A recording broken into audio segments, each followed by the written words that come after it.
जन्म से छूटने के लिए जो करना पड़ता है वो है जन्म ही दुख का कारण है। तो जन्म को कैसे छूटा जाए तो उन दुखों का जो फल है वो समाप्त हो जाए। समाप्त दो तरह से होता है, या तो भोग लिया जाए या जला दिया जाए। मतलब या तो इस तरह समाप्त हो या उस तरह समाप्त हो। तो योग साधना से जो भोग लिया गया वो तो शरीर से भोगा गया, और जो बचा वो दग्ध बीज कर दिया गया, जला दिया गया, तब वो जन्म का कारण मिटता है। ठीक है। हाँ जी, अब आपका प्रश्न। देखो ऐसा है, ये हमारी शंका हो सकती है, क्योंकि जो काम हमारे क्षेत्र में नहीं है उसका निर्णय कोई सीधे सीधे नहीं दे सकता। हम अनुमान करते हैं, और अनुमान ऐसे करते हैं कि वो व्यक्ति के जैसे जैसे कर्म हैं उनके हिसाब से वो उन योनियों में जाता है। इसमें बहुत सारे प्रश्न पैदा होंगे। एक प्रश्न पैदा होंगे कि तत्काल जन्म होता है कि बाद में होता है। निर्णय तो नहीं हो सकता, लेकिन ऐसा होता है कि जो दुर्घटना से जन्म होते हैं वो तो तत्काल होते देखे जाते हैं। किसी ने किसी को गोली मारी, ऐसा देखने में आया कि वो व्यक्ति पैदा हुआ और उसने बताया कि इसने मुझे गोली मारी। बल्कि एक घटना में तो ये लिखा था कि उसके शरीर पर चिन्ह भी था कि इसने गोली मारी।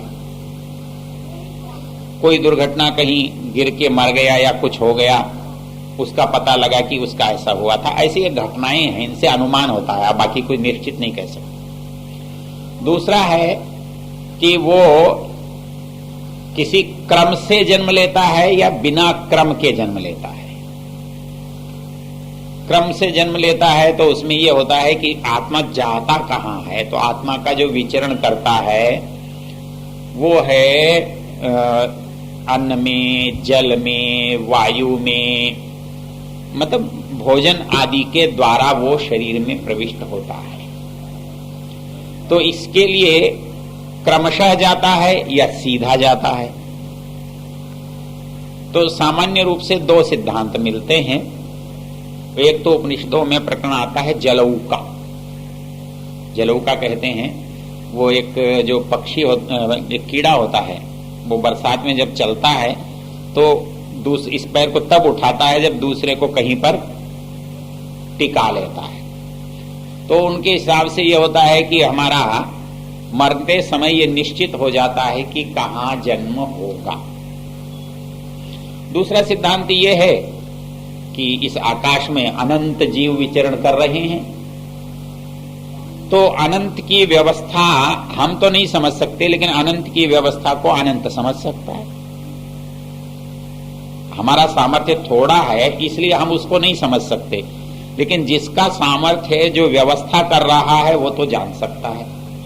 तो इसके लिए दो रूप हैं कि वो यहां से जन्म लेता है। दूसरा एक मोटा सिद्धांत है कि जीवात्मा किन मार्गों से शरीर से निकलता है तो किन योनियों को जाता है।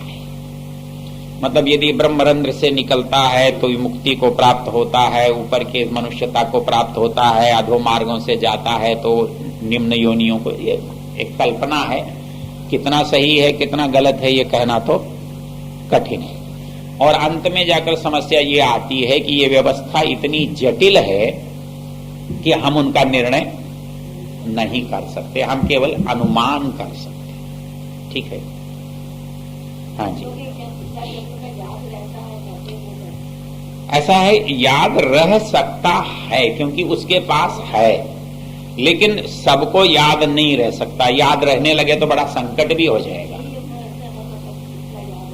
ऐसा है, मैं क्या कह रहा हूं, वही मैं कह रहा हूं, क्योंकि मेरे पास है। अब आपके घर में है, याद हो भी सकता है, याद नहीं भी। आपको रसोई में नमक मिर्च ढूंढते समय लग जाता है कि था तो सही, कहां गया। अब ये तो जन्म जन्मांतर की बात है, आप घर में रखकर भूल जाते हो। तो सामान्य रूप से भूल जाना हमारा स्वभाव है। हमें कल की बात याद नहीं रहती।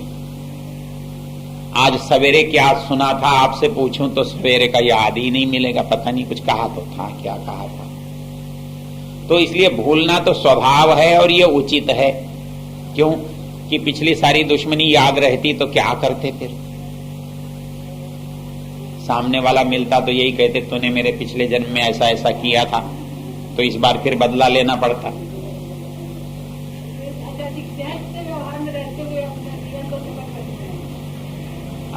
तो इससे जुड़ी हुई कोई और बात पहले पूछ लो, फिर उसको बाद प्रकारांतर को दोबारा लेंगे। अभी कोई आपको जन्म से, आत्मा से, योग से जुड़े हुआ कोई प्रश्न है तो पहले इसको कर लेते हैं, फिर उनका प्रश्न का उत्तर दे देंगे। संध्या में और किसी को कोई समस्याएं आ रही हो कि संध्या यानी यहाँ से अब उठे तो फिर संध्या करेंगे ही, तब तो ठीक है। नहीं और अभी भी कोई समस्या जा रही हो कि नहीं, आचार्य बोलते हैं ठीक है लेकिन उतना ज्यादा अभी मेरे को लग नहीं रहा है, ऐसी अभी भी कोई बात हो तो अभी पूछ लें ताकि ये कंफर्म हो जाए कि नहीं अब संध्या तो हम करेंगे ही। ऐसा है, हमारे ये कहते तो हैं संध्या करो, लेकिन संध्या आदमी करता है जब उसके अंदर का भाव पैदा होता है। प्रवचन इसलिए नहीं किए जाते कि संध्या हो ही जाएगी, लेकिन प्रवचन सुनने से संध्या होने की संभावना बढ़ जाती है। एक किसान बीज बोता है, उसके 100% बीज नहीं उगते। कुछ खेत से बाहर गिर जाते हैं, कुछ पत्थर पर गिर जाते हैं, कुछ चींटी कौवे खा जाते हैं, कुछ को पानी मिलता है, कुछ को नहीं मिलता है, कोई ओले से दब जाता है, लेकिन फिर भी उग जाते हैं। तो वैसे ही प्रवचन से, उपदेश से, स्वाध्याय से सबको पूरा लाभ हो ये आवश्यक नहीं है, क्योंकि हर एक के संस्कार, हर एक की इच्छाएं अलग अलग हैं। लेकिन धीरे धीरे प्रयत्न करते रहने से प्रत्येक पर कम और अधिक प्रभाव पड़ता है, और जिन पर ज्यादा पड़ता है वो कार्यान्वित हो जाता है।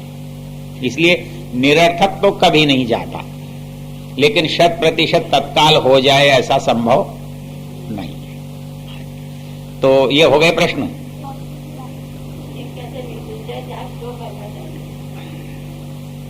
मृत्युंजय जाप तो साधनों में से एक है। जो चीज आप चाहते हो उसको सदा याद रखते हो, इसी का नाम जप है, और कोई जप नहीं है। भाई पाठ परीक्षा में याद रहना चाहिए, इसलिए आप पाठ को दोहराते हो। तो मृत्युंजय जप का मतलब होता है मृत्यु के जीतने के उपाय आपको सदा याद रहने चाहिए, ये मृत्युंजय जप है। खाली मंत्र जपने से तो मृत्यु जाने वाली नहीं है। अच्छा, मृत्यु वास्तव में जाती भी नहीं है, यहां अंतर विषय का हो जाएगा, लेकिन बात सवाल ये है, कल कहीं पर मेरा यही प्रश्न था, तो वो कहता है कि मृत्यु से भय लगता है, तो ये भय मिटे कैसे? कैसे मिट सकता है बताओ? या तो मरे नहीं, या ये पता लग जाए कि मरना कुछ नहीं। जो अमर होते हैं वो कैसे होते हैं? क्या उनका शरीर बना रहता है? आप कहते हो ये देवता अमर हो गए, फलाने अमर हो गए, ऋषि दयानंद अमर हो गए, तो कोई अमर हो? शरीर से तो अमर हुआ नहीं। फिर शरीर से अमर नहीं हुआ, फिर अमर कैसे हो गया जब मर ही गया? जो इसका एक सीधा सा है भाई, दो विकल्प हैं, या तो ये शरीर कभी मरे नहीं तो अमर हो, या हमको ये समझ में आए कि मरना तो झूठ मूठ की चीज है, वास्तव में मरते ही नहीं तो अमर हो। कौन सा उपाय ठीक है? क्योंकि शरीर तो अमर रह नहीं सकता, और मरना जिसको कहते हैं उसमें आत्मा कभी मरता नहीं। इसलिए ये जो मरना है ना, ये कैसा है? झूठ मूठ का है। ये रोना भी झूठ मूठ का है। जीवन मुक्ति और जीवन मुक्ति। सारे सवाल एक साथ मत करो, पहले आपका सवाल बाकी है। करेंगे बारी बारी से करें। बहुत नहीं, वो कोई चिंता की बात नहीं, पर एक तरह के सवाल और क्रमशः वो ज्यादा ठीक रहता है। आप इधर का उधर का इधर ले जाओगे तो दौड़ विचित्र हो जाएगी। मतलब झूठ मूठ का मरना है और झूठ मूठ का ही रोना है। आप कहोगे कि हम तो कभी झूठ मूठ की नहीं रोए, हमारे तो पिताजी मरे थे, हम बहुत रोए थे। तो वो सचमुच का था, आप कहते हो झूठ मूठ का है। बोलो सचमुच का था कि झूठ मूठ का है? ये बात बहन जी ने कही कि सब झूठ था। दरअसल हम रोते जो है ना, वो मरने वाले के लिए नहीं रोते, हमसे छिन गया इसलिए रोते। क्योंकि मान लो एक बूढ़ा आदमी बीमार था, मर गया, मेरी माँ थी, मेरे पिता थे, कोई भी थे, मैं बहुत रोया। तो लोगों ने कहा बड़ा याद करता था, बड़ा प्रेम करता था, माँ के मरने पर रोया। लेकिन मेरी माँ बीमार थी, बूढ़ी थी, कुछ कर नहीं सकती थी, मर गई, तो यहां से अच्छी जगह जाएगी कि बुरी जगह जाएगी? तो अच्छी जगह जाने में क्या रोना? तो फिर मैं क्यों रो रहा हूं? क्योंकि मेरा अधिकार छिन गया। अब कहीं पैदा भी होगी तो मेरा क्या मेरी तो कुछ नहीं लगेगी ना, वो मेरी तो इस शरीर के कारण थी। अब वो शरीर नहीं रहा तो उससे मेरा अधिकार छीन गया। असली रोना तो मेरा अपना है। हम रोते हैं ये सोचकर कि लोग सोचेंगे हम बहुत प्रेम करते हैं फला आदमी से, इसलिए रो रहे हैं। वास्तव में हम रो रहे हैं, हमारा कुछ छिन गया है। भले आदमी की पेंशन आती थी और घर का काम चलता था, मर गया, अब क्या होगा? पेंशन आएगी तो रोना किस बात का? पेंशन का है। तो ऐसे ही वास्तव में आत्मा मरता नहीं है। ये जिस समय मालूम हो जाता है वही आदमी अमर है कि ये मरना तो झूठ मूठ का है। तो शरीर तो कभी बच नहीं सकता और आत्मा कभी मरता नहीं। ये रहस्य जब स्पष्ट हो गया तो हो गया अमर, और क्या झगड़ा है। हाँ जी, अब आपके सवाल पर आ जाएं। बहन जी कहती हैं कि गृहस्थ में रहते हुए कैसे रहा जाए। अब ये तो सारे गृहस्थियां इन्हीं से पूछ लो। देखो ऐसा है, गृहस्थ में आप बदलोगे कि दुनिया बदलेगी? दुनिया तो नहीं बदलनी, बहू नहीं बदलने वाली, बेटा नहीं बदलने वाली है, सास नहीं बदलने वाली, पड़ोसी नहीं बदलने वाला, संबंधी नहीं बदलने वाला। करना क्या पड़ेगा?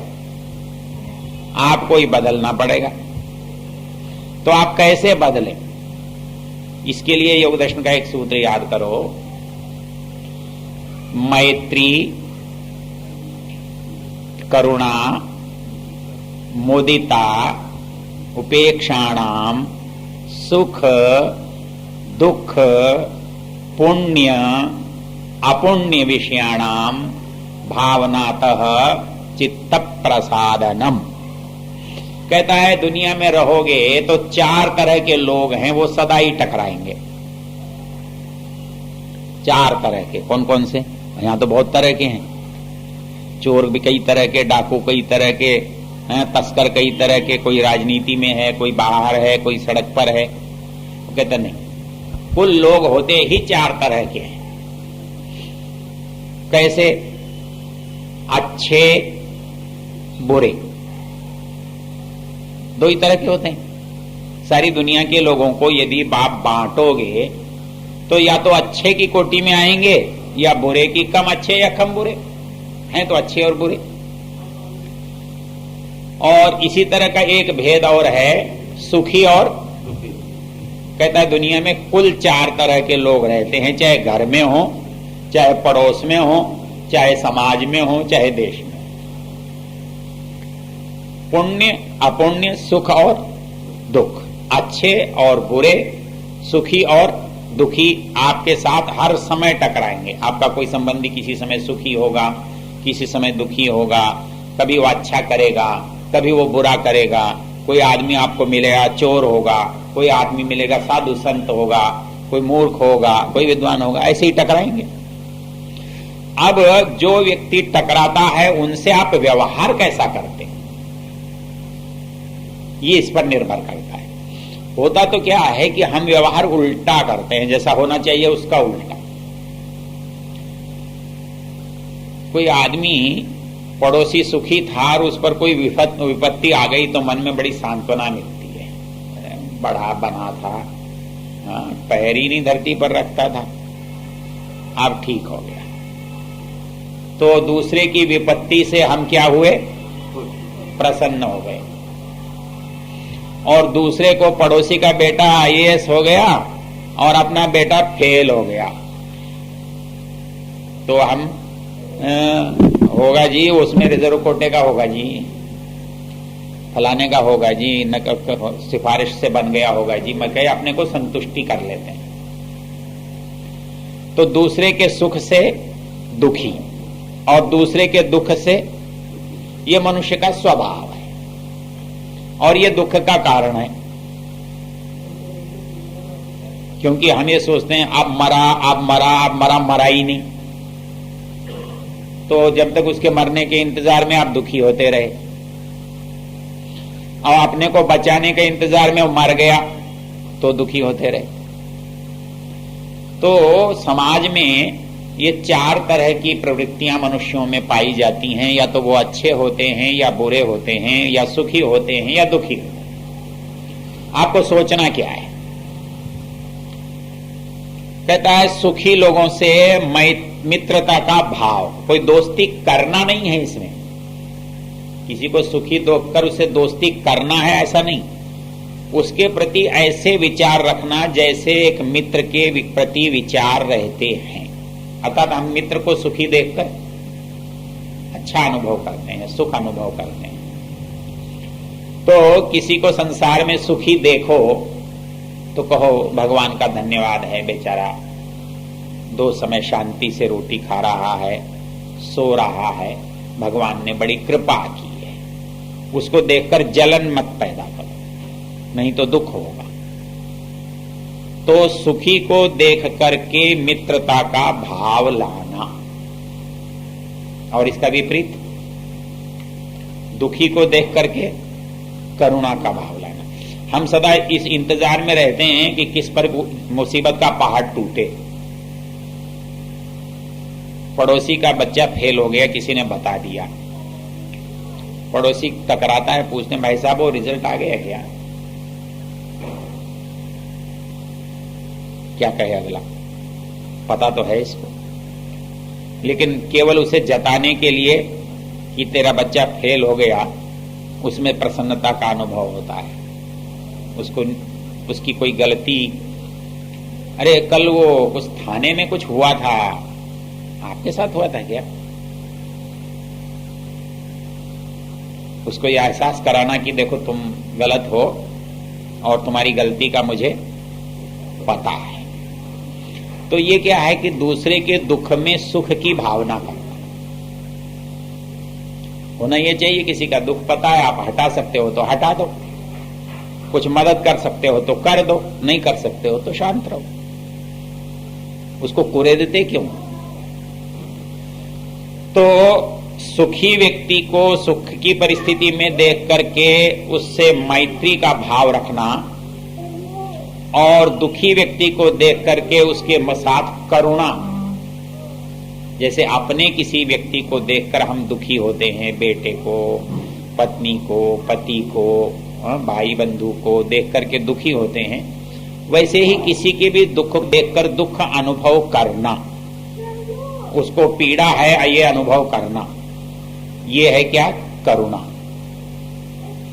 तो सुखी के प्रति मैत्री और दुखी के प्रति करुणा, और अच्छे के प्रति मुदिता, प्रसन्नता, अच्छे को देखकर प्रशंसा करना। बहुत अच्छा है भाई साहब, आप धर्मात्मा हैं, आप ईमानदार हैं, आप सत्यवादी हैं, आप अच्छे हैं, आप विद्वान हैं, आप लोगों के सहयोगी हैं, तो मुदिता, वो किसी भी तरह का उसमें गुण है, पुण्य है, धर्मात्मा है, तो उसके प्रति क्या अनुभव करना? प्रसन्नता। अब एक बचा चौथा, उसका क्या करोगे? कोई दुष्ट है, कोई गुंडा है, कोई बदमाश है, कोई चोर है, कोई डकैत है, कोई दुष्ट है, तो क्या करोगे? लड़ोगे। लड़ोगे तो लड़ाई में उससे दुख लोगे, नहीं लड़ोगे तो उसका साथ दोगे, दोनों गलत। उससे बिना मतलब भिड़ोगे तो अपनी नींद हराम करोगे, क्योंकि वो दुष्ट है, दुष्टता का आपको कष्ट होगा, और उसका समर्थन करोगे तो आप दुष्ट बन जाओगे। तो इसलिए शास्त्र कहता है उसके प्रति उपेक्षा, तटस्थ भाव, न उसका समर्थन करना न उसका विरोध करना। हमारा सामर्थ्य नहीं है तो हम क्यों पचड़े में पड़े? भाई हमारी क्षमता नहीं है उसका विरोध करने की, ठीक है, होगा, हमारा सामर्थ्य हो, हमारा अधिकार हो तो हम करें, तो जरूर करना चाहिए। हमारा पड़ोसी है, अकेले में समझा सकते भैया देखिए काम अच्छा नहीं है, ये किसी को दुख देना है, किसी का पैसा लूटना है। चार में कहोगे तो नाराज हो जाएगा, अकेले में कह दो, समझाने के भाव से कह दो, आपका कर्तव्य भी पूरा हो गया और आपको दुख भी नहीं होगा। तो संसार में प्रसन्न रहने के लिए ये चार व्यक्तियों से चार तरह का व्यवहार करने से मनुष्य सदा प्रसन्न रहता है।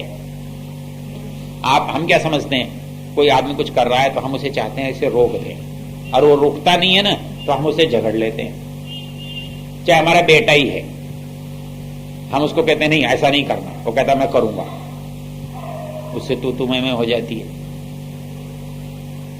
मैंने तुझे किया है, मैंने तुझे पढ़ाया, भैया देख तू बड़ा हो गया, हम तुझे अनुभव से बताते हैं कि ये करना ठीक है, ये करना गलत है, आगे तेरी मर्जी, उसका जिम्मेदार तू, अच्छे और बुरे का। नहीं मानता मत मान, उसका दुख तुझे भोगना पड़ेगा। तो ये जो परिस्थिति है अपने को तटस्थ रखने की, संसार हो, गृहस्थ हो, कहीं हो, इसके अतिरिक्त कोई उपाय है? हम सोचते हैं बहू सुधर जाए, पड़ोसी सुधर जाए, सास सुधर जाए, इनमें से कोई सुधरने वाला नहीं। न पड़ोसी सुधरेगा, न सास सुधरेगी, न बहू सुधरेगा, न बेटा सुधरेगा, न बाप सुधरेगा। इसलिए सुधरने का काम तो करना पड़ेगा अपने को। तो उसका सूत्र बता दिया, मैत्री, करुणा, मुदिता, उपेक्षाणाम, सुख दुख, पुण्य अपुण्य विषयाणाम भावनातः चित्त प्रसादनम। ठीक है, चलिए अब क्या था? हाँ जी, आप कुछ कह रहे थे? हाँ बोलो। आज के इस सभा के सत्र में आपके आने के पहले एक आदरणीय ने प्रश्न किया था कि हम इस जन्म में ऐसा कौन सा कार्य करें जिससे कि हमारा अगला जन्म वो अच्छा है। तो कहते हैं कि हम जो इस जन्म में कर्म करते हैं उसका फल हमको अगले जन्म में प्राप्त होता है। उनको उत्तर मिला था कि हम दैनिक यज्ञ करें और यज्ञ में बहुत मेवा मिष्ठान वगैरह। तो मेरा ये है, मैं जिज्ञासा रखती हूँ कि जो व्यक्ति सामर्थ्यवान नहीं है वो ये सब पदार्थ कहाँ से प्राप्त कर सकता है और किस प्रकार से वो? ये आपका बहुत अच्छा प्रश्न है। वस्तु से अच्छाई का संबंध नहीं है। मतलब भगवान एक पाव मिठाई हवन में डालने वाले को तो पुण्य देगा और एक तोला डालने वाले को नहीं देगा, ये गलत है। मतलब अच्छाई और बुराई निर्भर करती है विचारों पर। परिणाम उसका कहां होगा? वातावरण पर। मैंने एक छटांग घी में हवन किया है, वातावरण मेरे घर का ठीक होगा। मैंने शेर भर घी में किया है तो मेरे मोहल्ले का ठीक हो जाएगा। भौतिक चीज से भौतिक चीज का संबंध होता है। भौतिक वस्तु से आत्मा का संबंध नहीं होता। मतलब दान में देखो, एक उदाहरण देता हूं, कभी मैंने दिया भी हुआ क्योंकि पुराना उदाहरण है। हमारे एक पूनमचंद नागर हैं अहमदाबाद में, उन्होंने सुनाया, बोले मेरे गांव में एक जैनियों ने मंदिर बनाया और जैनियों की एक आदत है हर चीज में बोली लगाना। व्यापारी हैं तो धन की बात हर समय करते हैं। तो उन्होंने कहा मंदिर का कलश जो लगवाएगा वो बोली लगा। 50,000 से बोली शुरू हुई, 1,00,000, 2,00,000, 3,00,000, 4,00,000, 5,00,000, 6,00,000, 8,00,000, 9,00,000, 10,00,000, 11,00,000, 12,00,000 पर बोली पहुंची। एक ने कहा जी 12,00,000, दूसरा 12,00,000 से आगे बढ़ा नहीं। तो बोले जी इनका कलश लगेगा, तो बोला ना, गलत। बोले देखो दोनों की संपत्ति का मूल्यांकन करो, मेरी संपत्ति कुल 12,00,000 की है और मैंने अपनी पूरी संपत्ति बोली में लगा दी, इसकी लगवाओ तब ये मेरे बराबर आएगा। ये तो करोड़ों का मालिक है, इसके लिए 12,00,000 क्या होता है? तो इसकी मेरी तुलना कैसे हो सकती? तो फिर किसका लगना चाहिए? 12,00,000 वाले। मतलब वस्तु से भावना की तुलना नहीं, वस्तु से वस्तुगत लाभ हानि होती है। यज्ञ करना अच्छा काम है और यज्ञ करने से यज्ञ की जितनी अच्छी सामग्री होगी उतना अच्छा वातावरण सुगंधित होगा, वातावरण का लाभ मिलेगा, वो ठीक है, भौतिक से भौतिक लाभ। लेकिन विचार का जो लाभ है वो आत्मिक लाभ है, उसकी तुलना कैसे करोगे? उसकी तुलना तो यही हो सकती है कि एक समय यज्ञ करता है, एक 2 समय करता है, एक समय संध्या करता है, एक दोनों समय करता है, एक थोड़ी देर करता है, एक बहुत देर करता है, एक उपकार थोड़ा करता है, एक ज्यादा करता है, ज्यादा बार करता है। तो आत्मा के संबंध की तुलना आत्मा के संबंध से हो सकती है, आत्मा के भावों से, विचारों से हो सकती है। विचारों की पवित्रता का संबंध विचारों की पवित्रता से हो सकता है, वस्तु की पवित्रता से नहीं। वस्तु की पवित्रता का संबंध वातावरण की पवित्रता से हो सकता है, वस्तु की पवित्रता से हो सकता है। हवन करने से मेरे शरीर की या उनके शरीर की शुद्धि है, ज्यादा हवन करने से ज्यादा शुद्ध है, ये हो सकता है। लेकिन मुक्ति किसको मिलेगी? कि शेर भर घी डालने वाले को मिलेगी और पाव भर को नहीं डालने वाले को मिलेगी? तो बृहदारण्य का एक प्रसंग आता है। याज्ञवल्क्य से एक ने सवाल पूछा कि महाराज आप हवन करो रोज कहते हो, हवन करने की परिस्थिति ना हो तो क्या करें? क्यों भैया?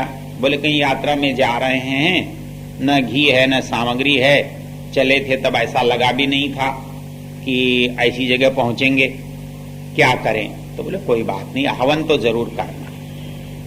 कैसे करना? बोले मिट्टी में बैठना, मिट्टी का हवन कुंड बनाना, मिट्टी की घी लेना, मिट्टी की सामग्री, मिट्टी की समिधा, ओम स्वा करते जाना, पर हवन करना मत छोड़ना। वो पूरा गुरु था, वो कहेंगे जी मिट्टी नहीं मिले तो? बोले कोई बात नहीं, पानी मिल जाएगा, पानी को ही हवन कुंड समझ लेना, पानी को ही घी समझ लेना, पानी को ही सामग्री समझ लेना, पानी की पानी में आहुति दे देना, किंतु हवन मत छोड़ना। वो बोला जी पानी भी नहीं मिले तो?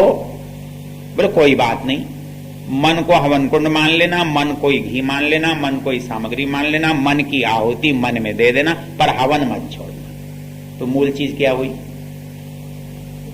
भाव। तो वस्तु, हमारे ऋषि क्या है, वस्तु से दोहरा लाभ उठाते हैं, वातावरण की शुद्धि भी हो जाए और आत्मा का काम भी बन जाए, वो दोनों काम करता है। ऐसे करोगे तो केवल आत्मिक लाभ होगा, भौतिक लाभ नहीं होगा।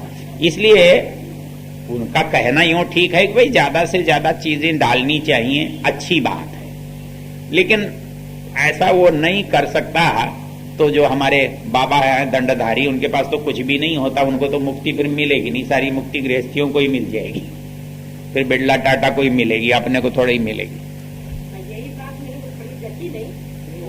उन्होंने प्रसंग से क्या कहा होगा, कोई बात नहीं, कोई ऐसा है।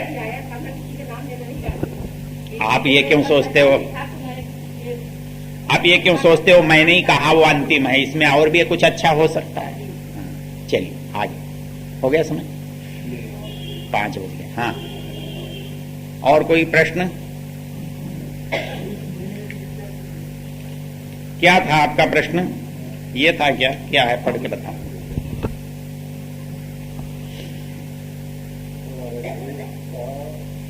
प्राचीनतम आर्यवर्त, यहाँ के लोग केवल आर्य रहे हैं।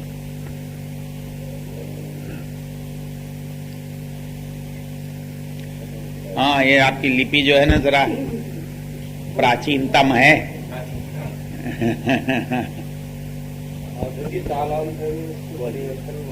आप तो प्रश्न बताओ सीधा सीधा, क्या है? मैं ये लिखा था, हमारे देश का नाम प्राचीनतम आर्यवर्त है। यहाँ के लोग केवल आर्य रहे हैं। जिस भी काल में इसमें परिवर्तन हुआ तो क्यों हुआ, और उस समय